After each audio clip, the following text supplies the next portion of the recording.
The Midnight Librarian, a magical Christmas sleep story about the gift of books.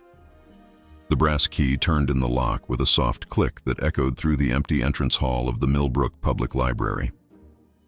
Outside, the first snow of Christmas Eve was beginning to fall, each flake catching the amber glow of the streetlights and transforming the small town into something from a storybook. Inside, Ms. Albright stood for a moment in the doorway, breathing in the familiar scent that had greeted her every working day for the past 32 years. Old paper bookbinding glue, the faint vanilla notes of aging pages, and beneath it all the clean smell of the floor polish that Henry the custodian applied every Thursday evening. She was 71 years old, though she'd stopped mentioning it after 70, not out of vanity, but simply because the number seemed less important than the feel of her life, which remained purposeful and full.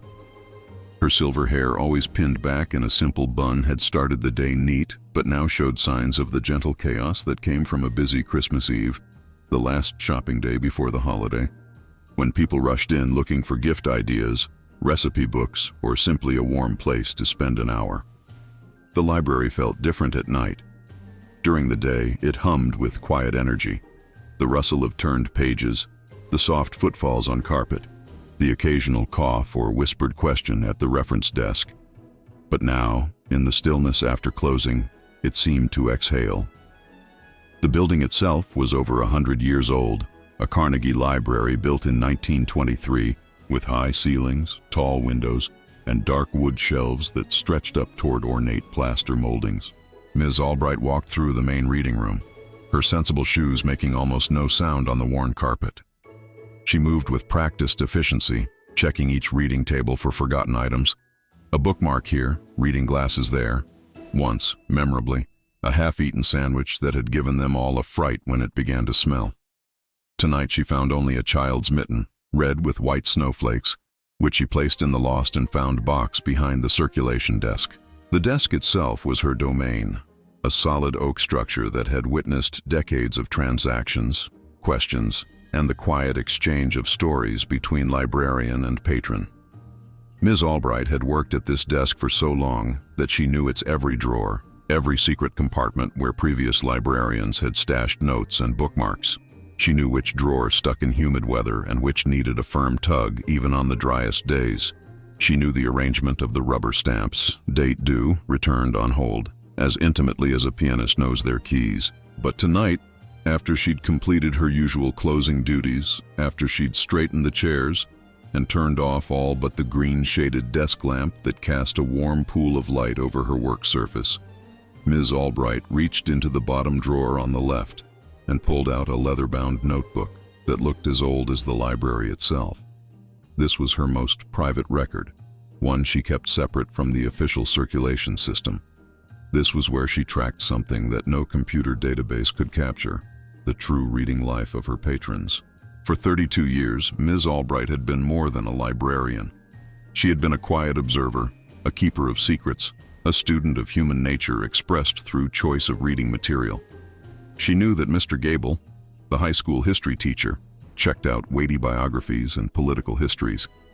But she also knew, because she'd helped him find them, discreetly shelved them when he returned them face down, and never once mentioned it, that he adored sweeping historical romances.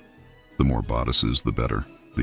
She knew that young Marcus Lynn, who worked the night shift at the gas station on Route 9, borrowed graphic novels and science fiction, but lingered longest in front of the poetry shelves when he thought no one was watching.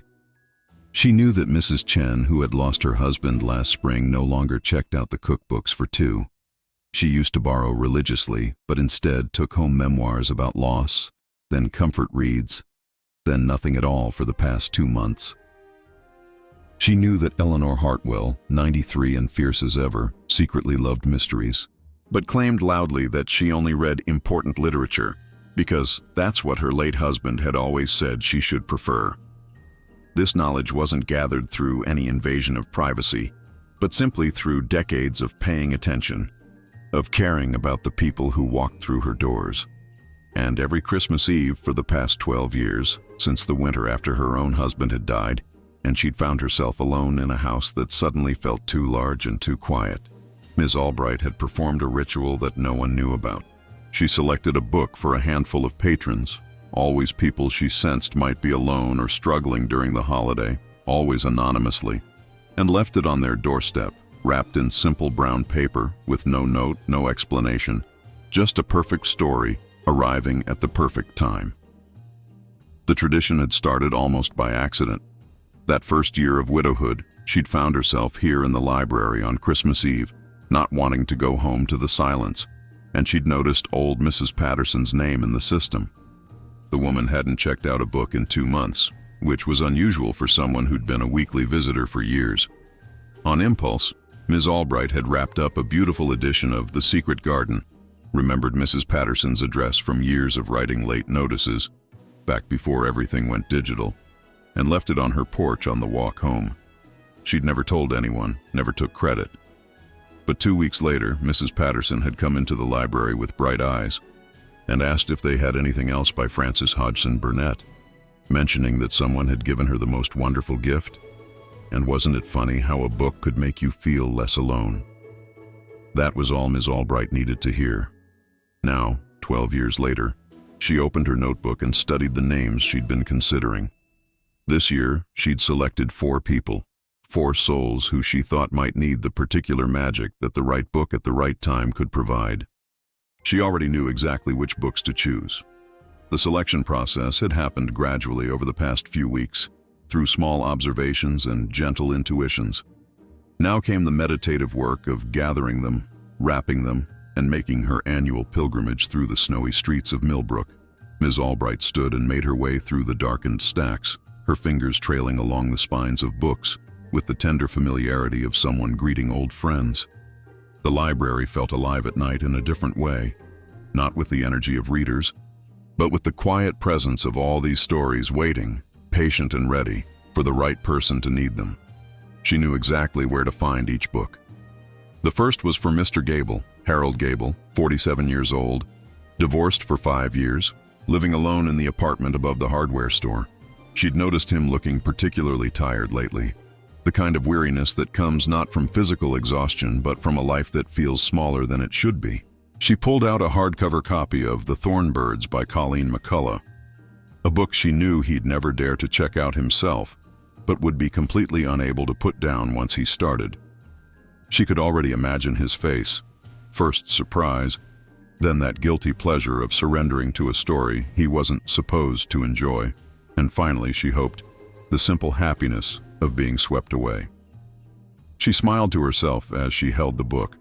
Just last week, Mr. Gable had been in, ostensibly looking for a new biography of Churchill, but she'd caught him, oh so briefly, running his finger along the spine of a Georgette Heyer novel before quickly moving on when he noticed her approaching. "Mr. Gable," she'd said, keeping her voice carefully neutral, "I've always found that the best history comes wrapped in story. Sometimes the truest things are found in fiction." He'd looked at her with such a mixture of gratitude and embarrassment that she'd had to turn away to hide her smile. The second book was for Mrs. Chen, Janet Chen, 64 years old, retired schoolteacher, widow since March. This one required more thought. Mrs. Chen was in that terrible phase of grief where the holidays magnify everything, where every tradition becomes a reminder of absence. Ms. Albright remembered that feeling with perfect clarity. That first Christmas without Ben, when she'd nearly canceled the holiday entirely, when every carol felt like an accusation and every twinkle light seemed to mock her loneliness. For Mrs. Chen, she selected 84 Charing Cross Road by Helene Hanff, a slim volume, a collection of letters between a New York writer and a London bookseller, full of warmth and wit and the kind of friendship that proves you don't need to be in the same room, or even the same continent, to matter deeply to someone. It was a book about connection across distance, about how words and stories could build bridges. It was also short enough that Mrs. Chen might actually read it, even in her current state, and gentle enough that it wouldn't overwhelm her. The third book was for Marcus Lynn, 26 years old, working nights, living in one of the small studio apartments near the old mill. Ms. Albright had watched Marcus transform over the past 2 years from a bright-eyed college graduate who returned home after his degree to help his aging parents, to someone who seemed to be slowly disappearing into his routine. She'd noticed how he never mentioned friends, how he always came to the library alone, how his eyes held that particular emptiness that comes from too much solitude and not enough hope. For Marcus, she chose The Alchemist by Paulo Coelho. Perhaps an obvious choice, but obvious for a reason.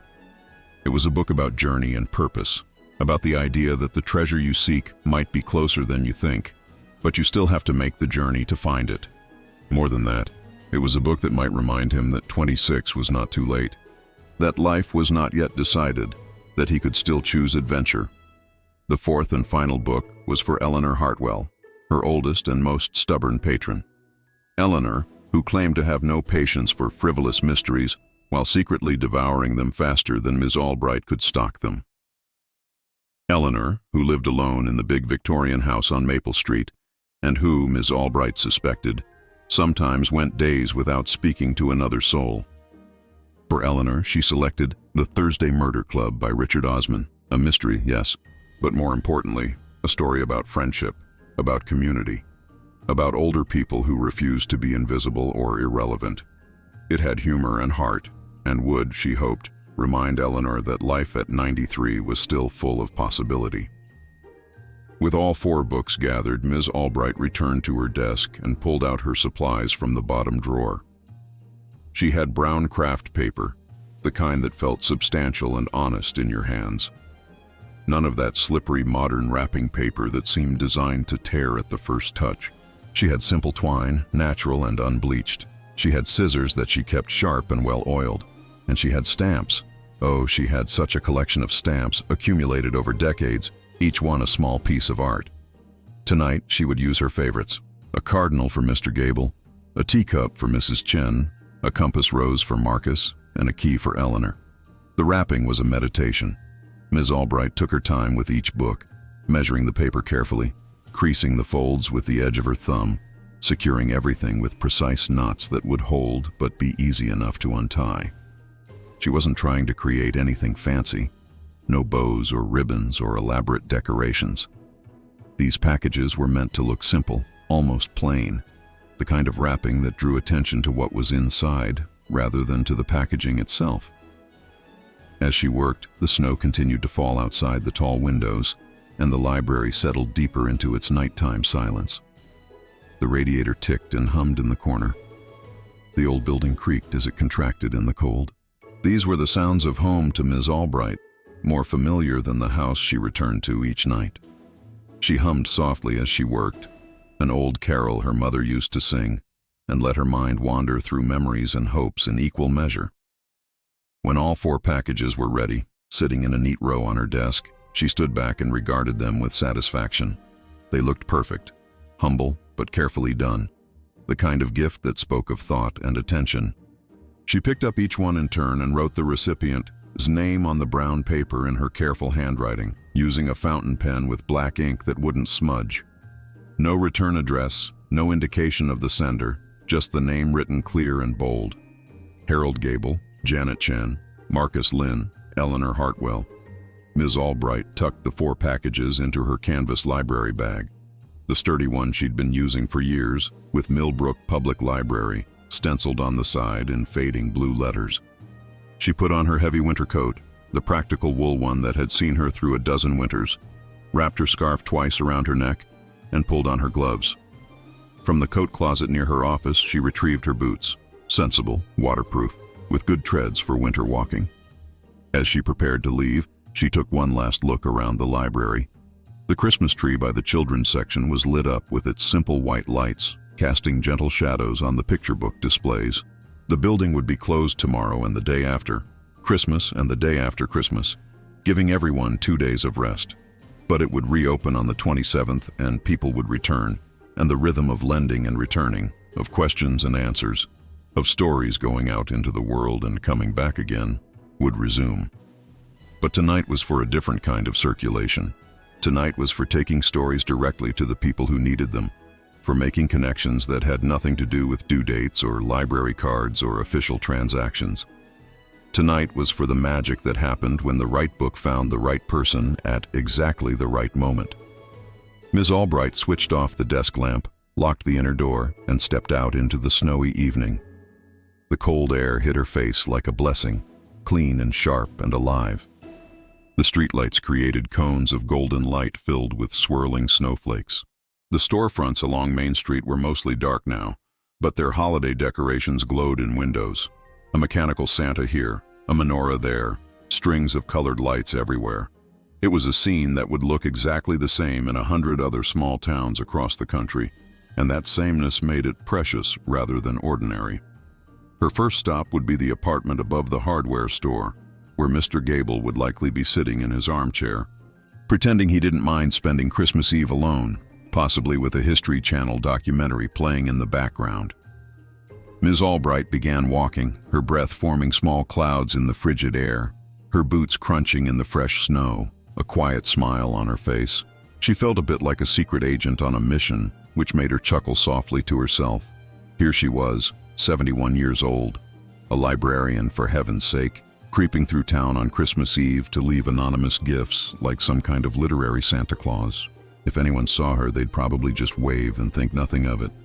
Ms. Albright from the library, taking her evening walk as she often did. But she liked the private thrill of it anyway, the sense that she was engaged in a small, sweet conspiracy. The hardware store was 2 blocks down Main Street. The street was empty now, everyone safe inside their homes, preparing for tomorrow's celebrations.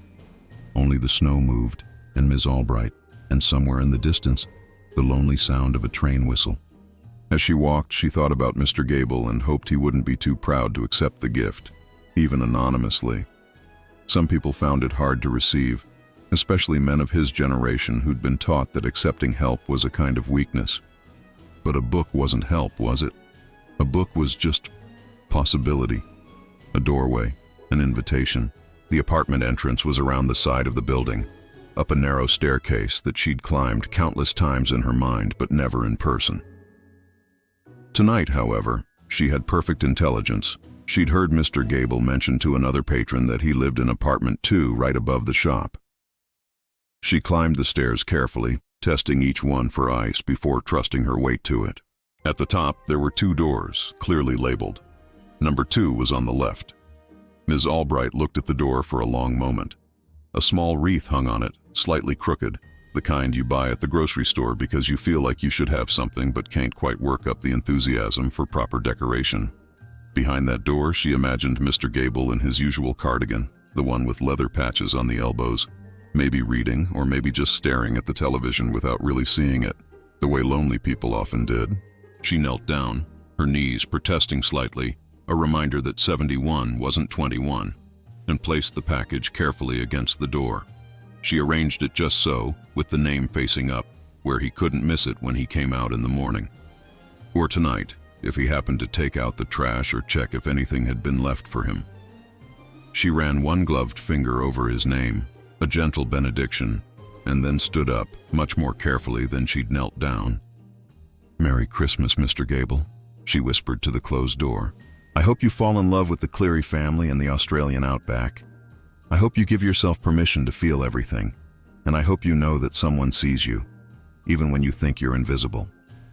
She descended the stairs with the same caution she'd used going up, and then she was back on the sidewalk, 3 packages still in her bag, and the snow falling steadier now, beginning to accumulate in earnest. Her second stop was 6 blocks away, into the residential section where the houses sat back from the street behind snow-covered lawns.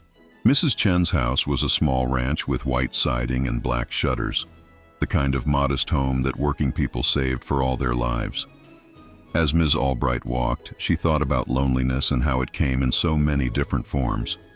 Mr. Gable was lonely in his singleness, in the way he'd organized his life around routines and duties, and had somehow forgotten to include joy.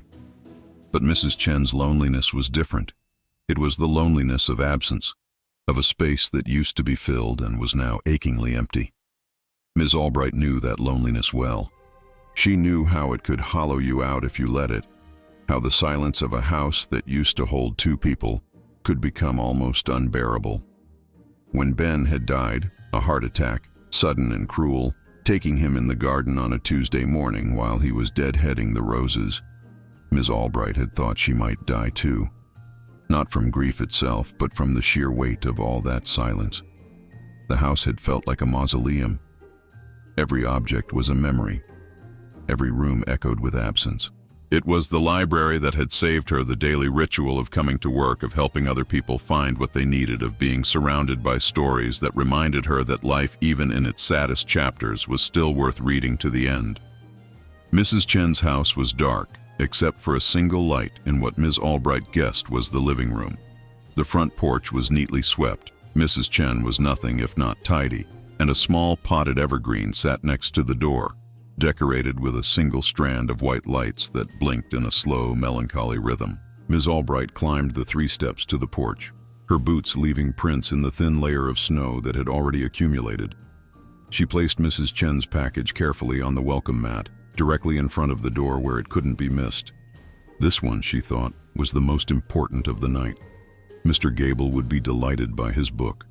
Marcus would be intrigued. Eleanor would be secretly pleased. But Mrs. Chen needed this book in a different way. She needed to be reminded that connection was still possible, that warmth could still exist, that even in the depths of winter and grief, there were still small lights to be found.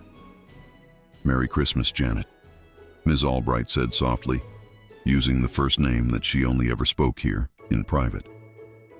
"I hope these letters make you smile. I hope you feel less alone. And I hope you know that grief is not the end of the story. It's just a very long, very hard chapter." The third stop was the modern apartment complex near the old textile mill, a place that housed mostly young people and recent graduates who'd returned home but weren't quite home yet.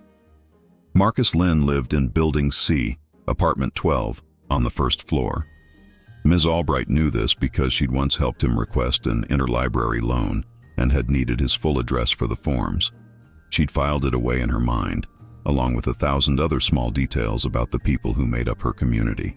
The apartment complex was not charming like the Victorian houses that lined the historic streets. It was strictly functional. Vinyl siding, small windows, a parking lot instead of a yard. But it was affordable, which mattered. And it was close to the gas station where Marcus worked, which also mattered. Ms. Albright walked through the complex's open breezeway, following the numbered signs, until she found Building C. Apartment 12 was at the end of the row, its small patio enclosed by a cheap wooden fence. Through the window, curtains not quite closed, Ms. Albright could see the blue flicker of a television screen and, just barely, a figure slumped on a couch. Marcus, almost certainly, passing another Christmas Eve alone. She felt a pang of maternal concern for this young man who should be out with friends, who should be laughing and making memories, but who instead was here isolated not by circumstance, but by the slow erosion of hope. She'd seen it happen to young people before. They graduated full of dreams and ambitions, and then life proved harder than expected. Jobs were scarce or unfulfilling. Friendships drifted. The confidence they'd had at 22 evaporated by 26. They began to believe that their current circumstances were permanent, that this was simply how life was and would always be. It broke her heart. Ms. Albright approached the front door, a flimsy thing that wouldn't stop a determined burglar, and knelt to place Marcus's package on the doormat. This one she'd wrapped with special care, and she'd chosen the compass rose stamp deliberately. "Follow your star, young man," she thought as she arranged the package. "The journey isn't over. In fact, it's barely begun.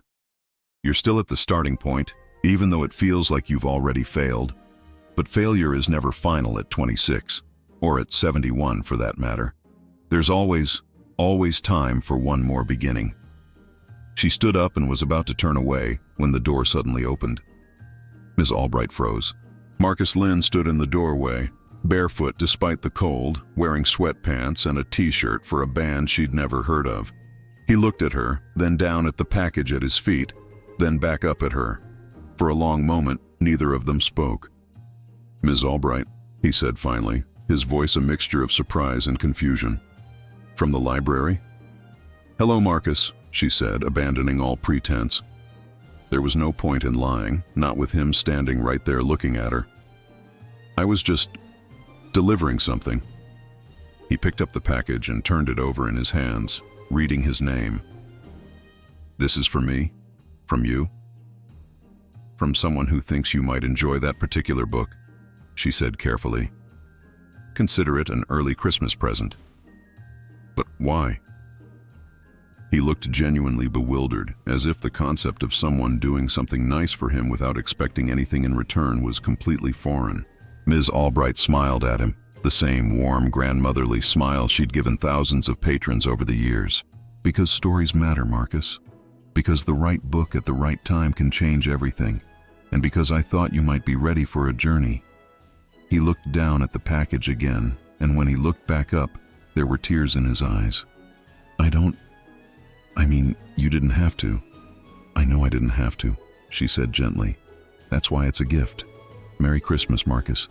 Read it in good health." She turned and walked away before he could say anything else, before the moment could become awkward or require more explanation than she wanted to give. She heard him call out, "Thank you," behind her, his voice cracking slightly, and she raised one hand in acknowledgement without turning around. Well, she thought as she made her way back toward Main Street, that wasn't exactly according to plan, but maybe it was better this way. Maybe Marcus needed to know that someone had thought of him specifically, had chosen something just for him. Maybe the anonymity was less important than the act itself. Her final stop was Eleanor Hartwell's house on Maple Street, the grandest address of the evening. The house was a 3-story Victorian painted in historically accurate colors, sage green with cream trim and burgundy accents. Eleanor had lived there for 70 years, first with her parents, then with her husband, and now alone. She was the last of the original Hartwell family, and she guarded the house with fierce pride, keeping it immaculate despite her age and limited means. Ms. Albright had always admired Eleanor, even when she was being difficult, which was often. There was something magnificent about her refusal to diminish herself, her insistence on maintaining standards even when the world around her had moved on. Eleanor wore hats to church.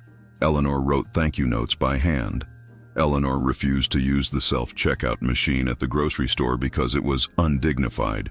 Eleanor was, in short, a character, and Ms. Albright had always had a soft spot for characters. The house was lit up for Christmas in a restrained but elegant way. White lights along the roofline, a wreath on the door made of real pine boughs, candles in every window. Ms. Albright climbed the front steps, noting that they'd been swept clean of snow and probably salted. Eleanor wouldn't allow anyone to slip on her property. The porch was deep and welcoming, with a swing that Eleanor claimed to sit on every evening in summer, though Ms. Albright suspected she sat there less often than she let on. She placed Eleanor's package against the front door, positioning it carefully so the snow wouldn't reach it. Then she stepped back and looked at the house, imagining Eleanor inside, probably in her favorite chair by the fireplace, reading with her usual intensity, completely absorbed in whatever world she'd temporarily inhabited. Did Eleanor feel lonely in this big house? Ms. Albright suspected she did, though she'd never admit it. Eleanor had been raised in an era when admitting vulnerability was considered a character flaw. "Merry Christmas, Eleanor," Ms. Albright said to the house. "I hope you enjoy your mystery, and I hope someday you allow yourself to need people the way they need you. We'd all be richer for it." With her bag now empty and her mission complete, Ms. Albright turned toward home. The walk back would take her past the library again, past the darkened storefronts and the church with its lit nativity scene, past the small park where children would sled tomorrow if the snow kept up. Her own house was on Elm Street, a 10-minute walk from the library, a small Cape Cod that she and Ben had bought when they were young and hopeful. As she walked, she thought about the 4 people who would wake up tomorrow morning to unexpected gifts. She thought about the moment of discovery, the surprise, the curiosity, the carefully untied string and unfolded paper. She thought about first pages being read, the tentative engagement with a new story, and then, if she'd chosen well, the gradual deepening of involvement until the reader was lost in the book's world. This, she thought, was what she loved most about being a librarian. Not the organization of information, though that had its satisfactions. Not the professional prestige, though it was nice to be respected in the community. But this, the matching of reader to book, the alchemy that happened when the right story found the right person. That was the real magic. The snow was falling heavily now, transforming the familiar streets into something from a Christmas card. Ms. Albright's tracks were the only ones on the sidewalk, a trail of small footprints that would be covered within the hour. She felt peaceful in a way she hadn't felt in days, maybe weeks. The season always made her melancholy. There were so many memories attached to Christmas, so many traditions that had died with Ben. But tonight, walking through the snow with her empty bag and her full heart, she felt something close to contentment. Her house appeared ahead, its porch light casting a welcoming glow. She left it on this morning, a small act of hope that there would be light waiting when she returned. Inside, she knew it would be quiet. There would be no one to greet her, no one to ask about her day. But there would be her own books, her familiar chair, a cup of tea, and the satisfaction of work well done. Sometimes that was enough. Ms. Albright climbed her front steps, unlocked her door, and stepped into the warmth. She hung up her coat, put away her boots, and carried her empty library bag to the closet. Tomorrow she would spend Christmas quietly, a small meal, a phone call to her sister in California, perhaps a movie or two. It would be peaceful, if not joyful, but she'd made peace with peaceful years ago. Before bed, she made herself a cup of chamomile tea and sat in Ben's old armchair, the one that still smelled faintly of his aftershave even after all these years. She thought about her 4 chosen patrons and wondered if any of them were reading their books right now. Marcus might be. She'd caught him off guard, and sometimes that was when people were most open to gifts. The others would probably wait until morning. She hoped Mr. Gable would let himself enjoy the romance without guilt. She hoped Mrs. Chen would find comfort in those letters from London. She hoped Marcus would see the message she'd intended, that his journey was far from over. And she hoped Eleanor would recognize herself in those elderly detectives and their refusal to be sidelined by age. But even if none of that happened, even if the books sat unread or were read without making any particular impact, Ms. Albright was glad she'd done it.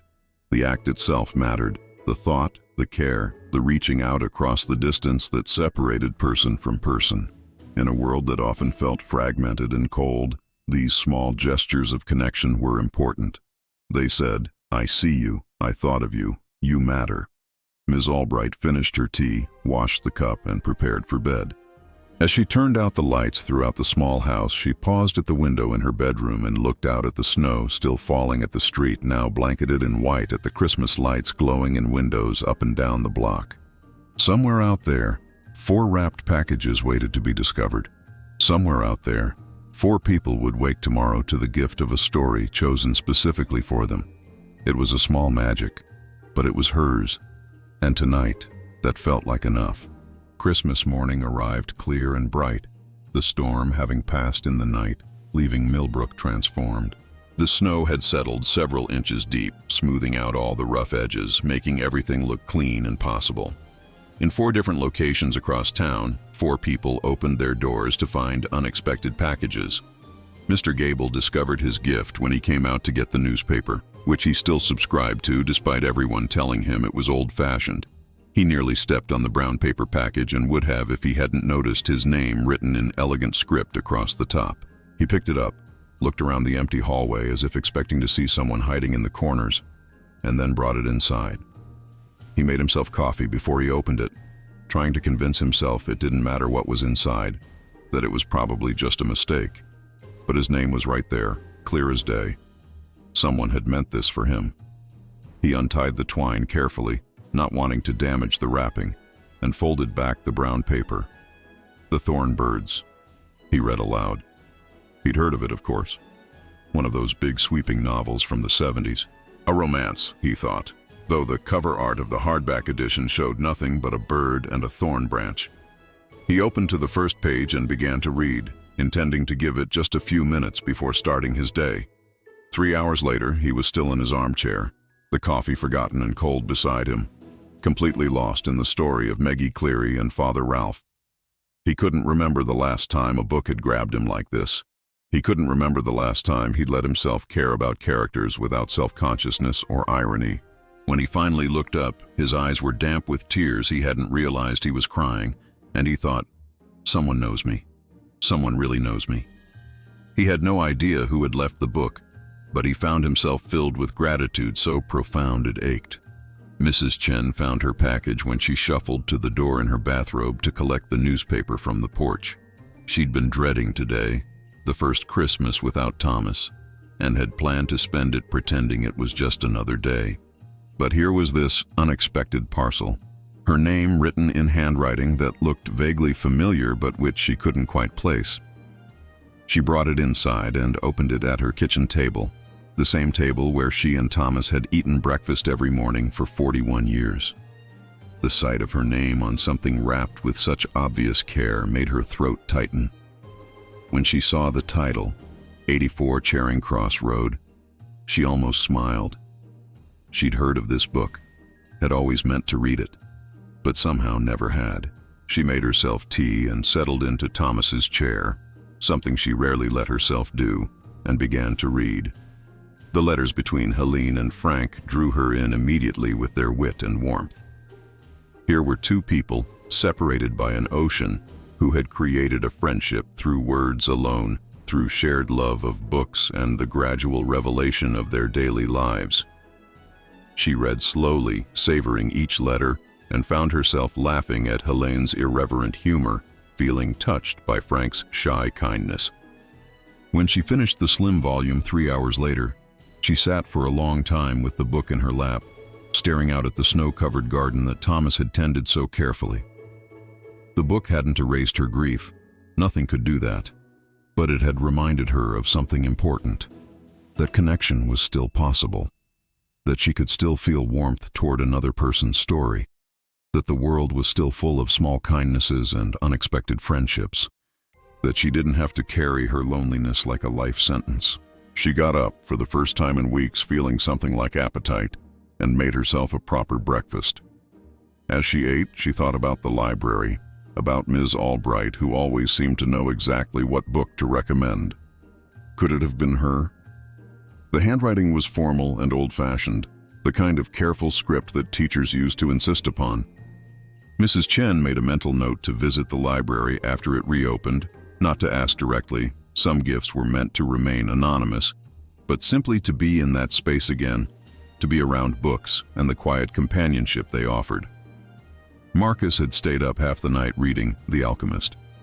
After Ms. Albright had left, he'd stood on his doorstep for a long time, holding the package and feeling something he'd almost forgotten, the sense that someone, somewhere, believed he mattered. He'd brought the book inside, made himself some ramen because he couldn't afford anything fancier, and settled on his second-hand couch to read. The story of Santiago and his journey gripped him immediately. Here was a young man with dreams who'd been told to be practical, to settle for less, to accept that life was what it was. But Santiago had chosen differently. He'd chosen to chase his personal legend, even when it seemed foolish, even when everyone thought he was crazy. Marcus read about the crystal merchant who'd given up on his dreams, about the Englishman who thought knowledge was the same as wisdom, about the alchemist who understood that the journey itself was the treasure. By the time he finished, as dawn was breaking on Christmas morning, Marcus was crying. Not the hopeless tears he'd shed so many nights recently, but different tears, the kind that came with recognition and possibility. He thought about Ms. Albright, that kind librarian who'd somehow seen through his casual facade to the struggling person underneath. She'd given him this book for a reason. She was telling him, without saying it directly, that it wasn't too late, that he could still choose adventure, that his life was his own to shape. He set the book down carefully, as if it were precious, and looked around his cramped apartment. He'd been living like someone in prison, he realized, someone who'd accepted that the walls were permanent. But they weren't. He was 26 years old. He had time. He had options. He'd been so focused on his failures, the jobs that didn't work out, the friends who'd moved away, the dreams that seemed to evaporate, that he'd forgotten the most important thing. His story wasn't over yet. Marcus got up, walked to his small desk, and opened his laptop. He'd been thinking about going back to school for his master's degree, maybe teaching English literature, but he'd convinced himself it was impractical, too expensive, too risky. Now, on Christmas morning, with a book about pursuing your dreams sitting on his coffee table, he began researching graduate programs. He didn't know if anything would come of it, but he was going to find out. Eleanor Hartwell woke at her usual time, 6:30, even on Christmas morning, and followed her usual routine. Shower, dress in proper day clothes, slacks and a sweater set, even though no one would see her. Breakfast in the dining room, even though it would have been easier to eat in the kitchen. Routine was important. Routine kept chaos at bay. Routine prevented you from feeling the weight of being 93 years old and entirely alone in a house that had once held 3 generations. She saw the package when she opened the front door to retrieve her newspaper. It sat there on her doormat, wrapped in brown paper with her name written across it in handwriting that immediately reminded her of her own mother's careful script. Eleanor picked it up with trembling hands, not from age but from something else, something she refused to name because it felt dangerously close to sentimentality. She brought it inside and opened it at the dining room table, using her mother's letter opener to cut the twine. When she saw the title, The Thursday Murder Club, she made a small sound that might have been laughter, or might have been something else entirely, a mystery. Someone had given her a mystery novel. For the past 5 years since Frederick had died, Eleanor had been maintaining the pretense that she only read important literature because that's what Frederick had always insisted was worthy of their time. But the truth, which she'd never told a soul, was that she adored mysteries. She checked them out from the library and returned them in such pristine condition that no one could tell they'd been read, and she never, ever discussed them with anyone. But someone knew. Someone had seen through her pretense. Eleanor made herself a pot of tea, properly steeped in a proper teapot, served in a proper china cup, and settled into Frederick's chair by the fireplace. She told herself she'd just read a chapter or two, enough to be polite about the gift. But Richard Osman's warm, witty prose drew her in immediately. These elderly detectives in their retirement community, refusing to be diminished by age, solving murders with intelligence and humor and friendship, Eleanor found herself completely enchanted. More than that, she found herself feeling something she hadn't felt in years. Seen. These characters were like her. Old, yes, but not done. Still sharp, still relevant, still capable of adventure and connection and making things happen. The book wasn't patronizing or sentimental. It treated its elderly characters as fully human, complete with desires and fears and complicated histories. It said, "You don't stop being a person just because you're old." By lunchtime, Eleanor had read half the book and made a decision that would have shocked anyone who knew her. She was going to host a New Year's tea. She was going to invite several of the other older women from church and the historical society, women she'd always kept at a formal distance because Frederick had thought social gatherings were frivolous. She was going to serve good pastries and better tea, and she was going to suggest, casually, as if it were no big thing, that they start a book club. Because the Thursday Murder Club had taught her something important. Community wasn't a luxury. Friendship wasn't frivolous. Connection, at any age, was what made life worth living. She'd spent 5 years maintaining standards and keeping up appearances and being proper, and she was tired. She was 93 years old, for heaven's sake. If not now, when? Eleanor set the book down, marking her place with a proper bookmark naturally, and went to her desk to begin making a list of names and addresses. As she wrote, she thought about whoever had left this book on her doorstep. She had her suspicions. There was only one person in Millbrook who paid that kind of attention, who understood people well enough to know exactly what they needed even when they didn't know themselves. "Thank you, Ms. Albright," she said aloud to her empty dining room. "You meddling, wonderful, perfectly brilliant woman. Thank you."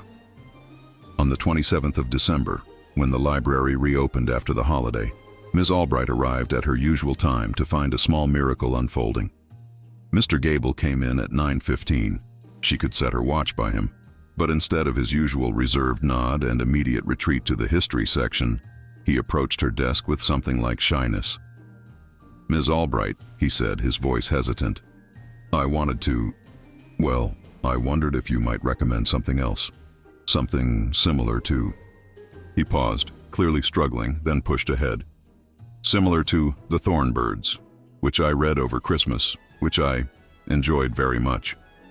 Ms. Albright looked at him over her reading glasses, her face carefully neutral. "Did you receive that book as a gift, Mr. Gable?" "I did," he said. From someone anonymous. Someone who apparently knows my taste better than I know it myself. How wonderful, Ms. Albright said, allowing herself a small smile. It's a beautiful novel, isn't it? Epic in scope, but intimate in detail. It is, he agreed, and now he was smiling too, a real smile that transformed his usually serious face. I couldn't put it down. I haven't been that absorbed in a book in years. Maybe ever. Ms. Albright pulled out a notepad and began writing titles. If you loved McCullough, you might try Outlander by Diana Gabaldon. It has that same sweep of history and landscape combined with deep emotion. Also, The Bronze Horseman by Paulina Simons, and anything by Mary Stewart if you want something a bit more gothic. She tore off the page and handed it to him. Don't be embarrassed to enjoy what you enjoy, Mr. Gable. Life is too short for that. He took the list, folded it carefully, and tucked it into his shirt pocket. Thank you. And if you happen to know who left that book for me, please tell them thank you as well. If I encounter such a person, Ms. Albright said gravely, I will certainly pass along your gratitude. After he'd gone happily off to explore the fiction section, Ms. Albright allowed herself to feel pleased. 1 down, 3 to go, though she wasn't counting, of course. These things either worked or they didn't, and she'd learned long ago not to expect gratitude or even acknowledgement. The gift was in the giving.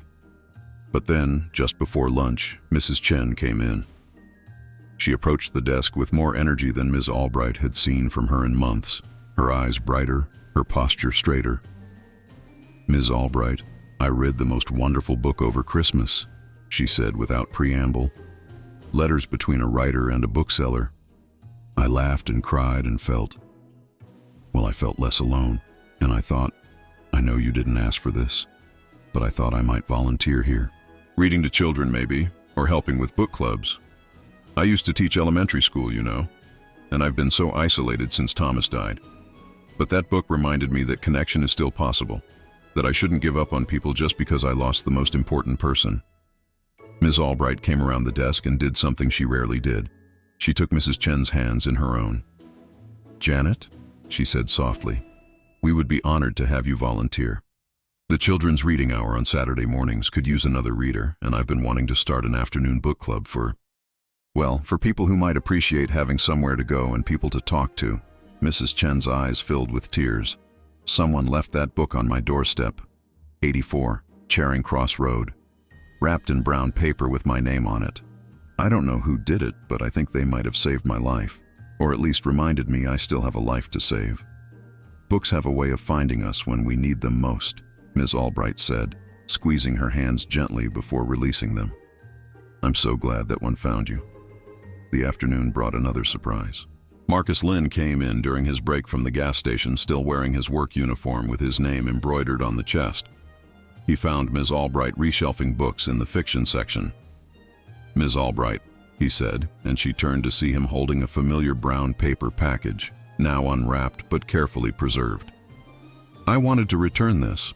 I mean, not return it exactly. I know it was a gift. But I thought maybe it could go back in circulation so someone else could read it too. Did you enjoy it? She asked, though she could see the answer in his face. I did more than enjoy it, Marcus said.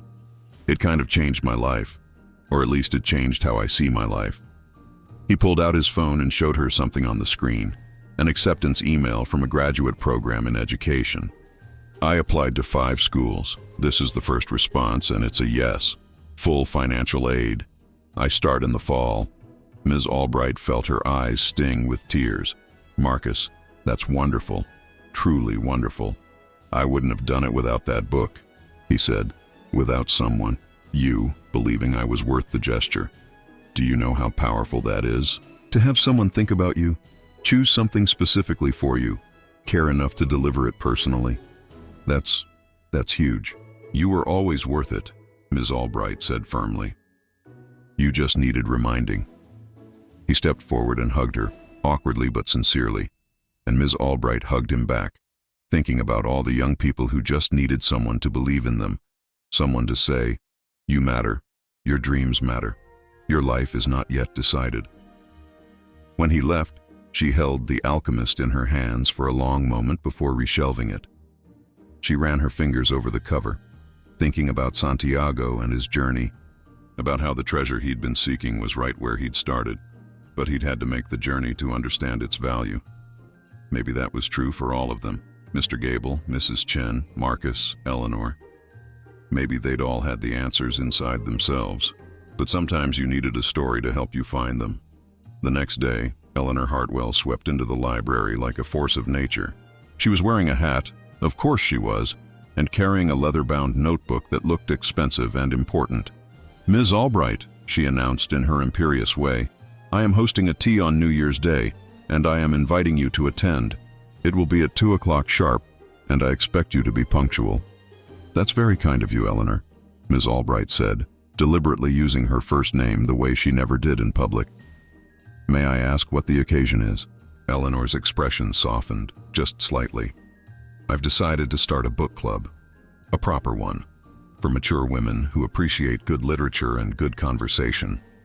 I've already recruited 5 members from church and the Historical Society, but I need a librarian to help guide our selections. And more than that." She paused, seeming to struggle with something. "More than that, I've been alone too long. I've been maintaining standards when what I should have been maintaining is friendships, and I have you to thank for that realization." "Do you?" Ms. Albright asked innocently. "Don't play coy with me," Eleanor said, but her tone was affectionate rather than sharp. "Someone left me a mystery novel on Christmas Eve. Someone who knows me better than I thought anyone did. Someone who saw what I needed even when I was too stubborn to see it myself."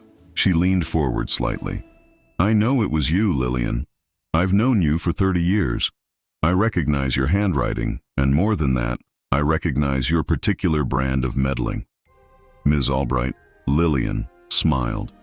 "If it was me, hypothetically speaking, would you be angry?" "Angry?" Eleanor's face transformed with something that might have been the beginning of tears, though she blinked them back with characteristic determination. "Angry? My dear woman, I'm grateful. That book, that gesture, that reminder that I'm still a whole person with desires and interests and the capacity for joy, it woke me up. I've spent 5 years being a widow instead of being Eleanor. I'm done with that." "Then I'm glad," Ms. Albright said simply. Hypothetically, Eleanor reached across the desk and did something shocking. She took Ms. Albright's hand and squeezed it. "You do this for people, don't you? You see what they need and you quietly provide it. You're not just a librarian, you're a healer, a matchmaker between people and stories. That's a rare gift." "Stories do the work," Ms. Albright said, feeling uncomfortable with the praise but also deeply moved. "I just help them find their way home." "Well," Eleanor said, releasing her hand and returning to her usual brisk manner, 2 o'clock on New Year's Day. Don't be late. And bring your thoughts on what we should read first. I'm thinking mysteries, naturally, but I'm open to suggestions." After Eleanor left, Ms. Albright sat at her desk for a long moment, looking around the library she'd served for 32 years. The building was quiet this morning, just a few patrons browsing, the soft sound of pages turning, the gentle creak of the old floors. Nothing dramatic was happening, nothing that would make the news or change the world in any obvious way. But 4 lives had been touched. 4 people had been reminded of their own worth, their own possibilities, their own capacity for joy and connection. 4 stories had found their readers at exactly the right moment. And if that wasn't magic, if that wasn't the most important work a person could do, then Ms. Albright didn't know what was. She thought about Christmas Eve, about her walk through the snow, about the 4 packages she'd left like seeds that might or might not take root. She'd done it without expectation, without needing thanks, simply because it felt right. And now here was the harvest, not just the gratitude of her patrons, though that was lovely, but the evidence that small acts of kindness rippled outward in ways you could never predict or control. Mr. Gable was reading romance novels without shame. Mrs. Chen was volunteering, reconnecting with her community. Marcus was going back to school, reclaiming his future. Eleanor was starting a book club, choosing friendship over solitude. 4 people, 4 transformations, 4 reminders that it's never too late to change your story. Ms. Albright pulled out her leather-bound notebook, the one where she kept her private records of patron preferences and patterns. She ran her finger down the pages, noting who might need her attention next year. Because this wasn't a one-time thing. This was her calling, her Christmas tradition, her way of honoring the power of stories to heal and connect and transform. A young woman approached the desk, looking lost. "Excuse me," she said hesitantly. "I'm looking for something to read, but I'm not sure what. I've been feeling kind of lost lately. Like I'm not sure who I am or what I want. Do you have anything that might help with that?" Ms. Albright smiled, that warm librarian smile that had welcomed thousands of confused readers over the years. "I have exactly the thing," she said, standing up. "Follow me." As she led the young woman into the stacks, Ms. Albright thought about the magic of this place, about how books waited patiently for the people who needed them, about how stories could be medicine and comfort, and challenge and joy. She thought about next Christmas Eve, about who might need a gift and what book might be right for them. She thought about the endless, beautiful work of connecting people to stories, stories to people, and through those connections, people to each other. The library had been her refuge after Ben died. It had given her purpose when everything else felt empty. It had saved her by allowing her to save others, in small ways, one book at a time. And now, at 71, with snow in her hair and decades of wisdom in her heart, she was still doing the work, still matching readers to books, still believing in the power of the right story at the right time. She pulled a book from the shelf, Wild, by Cheryl Strayed, and handed it to the young woman. "Try this," she said. "It's about a journey, both literal and metaphorical, about finding yourself when you're lost, about the courage it takes to face your own story honestly." The young woman took the book, read the back cover, and looked up with something like hope in her eyes. "This looks perfect, thank you." "Come back and tell me what you think," Ms. Albright said. "I love to hear about how books affect people." As the young woman walked away, already reading the first page, Ms. Albright returned to her desk. She sat down, arranged her pens and papers, and looked out at her library.